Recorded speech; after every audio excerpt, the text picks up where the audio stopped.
I'm Rashmi Verma, Secretary Tourism, Government of India. Okay, well, good afternoon and thank you for taking a moment to speak to Breaking Travel News today. We're coming to the end of World Travel Market 2017. How's the show gone for you this year? Very, very busy and a lot of interest is shown in India, and the concept which we have built this year for WTM is of spirituality, the spiritual tourism in India. In fact, India has always been known as a spiritual destination. We wanted to reinforce this concept because we feel that this is a unique feature of India which no other country can offer. So when we talk of spiritualism, it's like a complete regeneration of body, mind and soul. So. And how important is that for British travellers? We welcome guests from here in London?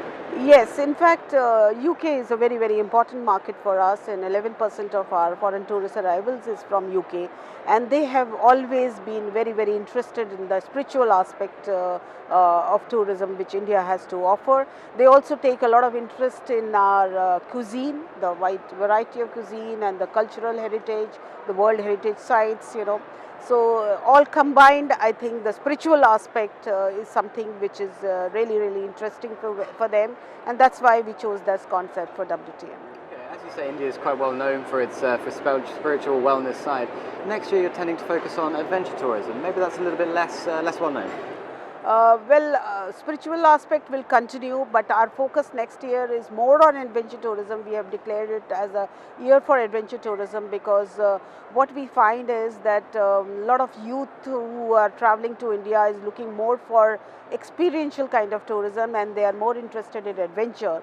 And India, with 70% of the Himalayas being in our country and a huge coastline and beautiful rivers, there is a lot of potential for trekking, mountaineering, river rafting, water sports, scuba diving, etc. Skiing also has become a very good option for travelers coming to India, and that's why, because we want to target the young, the youth, we are focusing more on adventure tourism. Will that help you diversify the offering as well, maybe away from Goa, from Delhi, to see more of the country?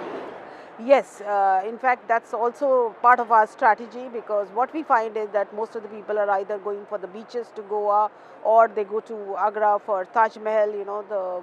Some of the monuments are much more popular, and Kerala again is a very popular destination.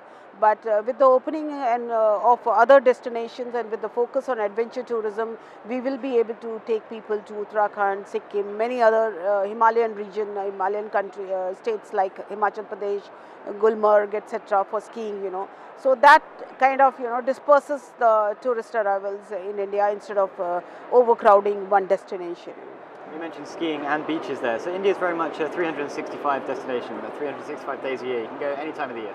Yes, in fact, that's what we are focusing now on, showcasing India as a 365 days destination, because India is a huge country, and when we have summer in one part of the country, we also have a lot of snow in another part of the country, and a lot of pleasant weather in other part of country. So we can attract tourists year round. So if you come to India in summer months also, you can go to Himachal, you can go to some places in Uttarakhand or Kashmir, which is as pleasant as it is during the winter months. So therefore, India is now emerging as a year-round destination, and with better connectivity, better infrastructure in these areas, we are able to attract tourists even in the so-called lean period. You've obviously been very well supported by your partners within the industry. We can see some of them on the stand behind you. Jet Airways have just launched new flights from the UK, so that's a positive development.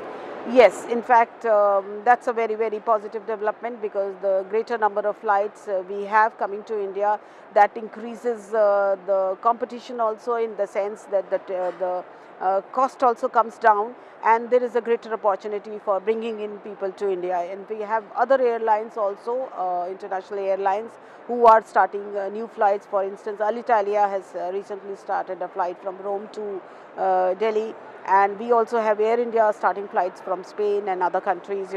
So therefore, much better connectivity. It sounds like a very exciting time for the destination. I appreciate you talking to us. Thank you. Absolutely. Thank you.